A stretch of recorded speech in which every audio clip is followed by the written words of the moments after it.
हमारा एक दोस्त है जी, उसकी 2 साल से स्पेन से अपॉइंटमेंट आ रही है और एजेंट को 6 लाख रुपया भी दिया हुआ है।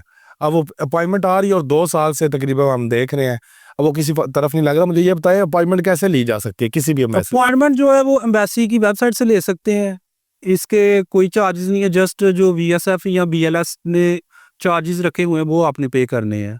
इसके अलावा कोई चार्जेस नहीं है। हम यूएसए की अपॉइंटमेंट जो है प्रोवाइड कर रहे हैं, स्पेन की कर रहे हैं, जर्मनी की कर रहे हैं, फ्रांस की कर रहे हैं। इस तरह काफ़ी कंट्रीज़ की अपॉइंटमेंट जो है क्लाइंट को प्रोवाइड कर रहे हैं। जो स्पेन की अपॉइंटमेंट है वो कितने दिनों में मिल जाती है?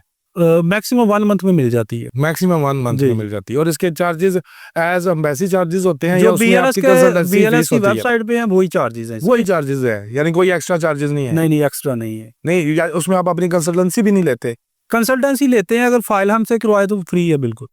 फाइल आपसे करवाएं तो फ्री है, जी अगर जी वैसे आप कंसल्टेंसी जी लेते हैं। जी। अब मेरा यूएसए का वीजा रिफ्यूज हो गया है, मैंने इंग्लैंड की कोशिश की है, रिफ्यूज हो गया, मैंने यूरोप की है, रिफ्यूज हो गया। अब मुझे क्या करना चाहिए?